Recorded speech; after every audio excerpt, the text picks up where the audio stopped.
There's a legislator out in Arizona. His name is Sonny, and he said something that is just beyond reprehensible about women and abortion, that they should keep their legs closed. Since the Dobbs decision, 67,000 women have been raped and forced to carry babies. I don't think it has a lot to do with them keeping their legs closed. And last time I checked, it takes 24 chromosomes for the men and 24 chromosomes for the women to make a zygote, which will turn into a fetus, and then eventually, when it leaves the mother's body, a baby. It takes two to tango. And men, and I'm going to use that term very loosely, like him, need to be voted out. They're anachronistic, they're regressive, they're oppressive of women. It is 2024. The 80% of the GOP that agrees with Mike McCarthy and the Speaker of the House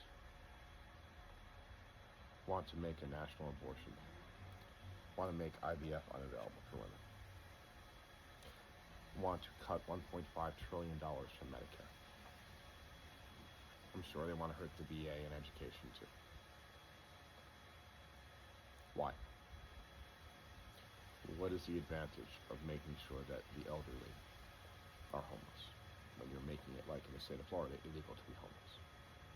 It's to hurt people. They want to raise the retirement to 69. I started working in 1982, delivering newspapers. I was 12. I've worked consistently through now. I'm 53. You're telling me you want to add 4 more years when life expectancy for a white man is 74? I would have 5 years of retirement and then I die. They get to take all the money that I've handed into FICA in the 40 years that I've worked. I'm not going to get an equal amount out that I put in. And that's exactly what the GOP wants. Top of that, the abortion. It's not about the life of the child, because as we can see, every program that's designed to help out pregnant women or children is cut by the GOP. It's about control of women. There are approximately 225 million registered voters in the United States. Of that number, about 112 million are women, which means alone they could vote out the GOP.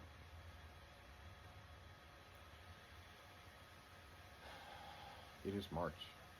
We have a little bit less than 230 days to the election. I'm not worried about me. I'm worried about my daughter, who's 25. I'm worried about my friend in Texas, who's in her 30s and won't have another child. I'm worried about my friend who's 30 who lives here in Florida and is terrified about being pregnant, but is going forth and trying to have a kid anyway. These women are taking a risk with their life to continue growing their families because the GOP has made it so dangerous for women to be pregnant. In Louisiana, doctors are performing C-sections on women instead of performing abortions with pills because they don't know if they're going to get arrested for performing an abortion. And these are for non-viable children. Non-viable fetuses, sorry, not children. You know, the brains aren't there, and there's no lungs, there's no heart. And instead of, flushing out the cells that are not going to become a healthy baby, they are doing a C-section on a woman. This is brought to you by the control aspect of the GOP and Christian nationalism. Please remember that women's rights are on this election. People say it's the border. I don't give a shit about the border because so much of it is performative on the GOP. Women's rights. Women are dying. Women are getting raped.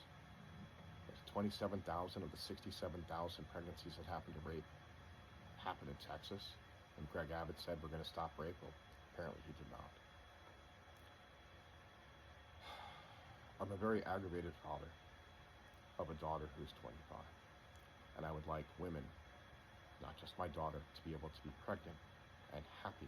And if there's problems with pregnancy, which is the worst thing you could possibly have happen, be able to take care of it and not worry about leaving the state or being arrested for taking care of their own privacy and their own body. Please remember to vote true and vote blue.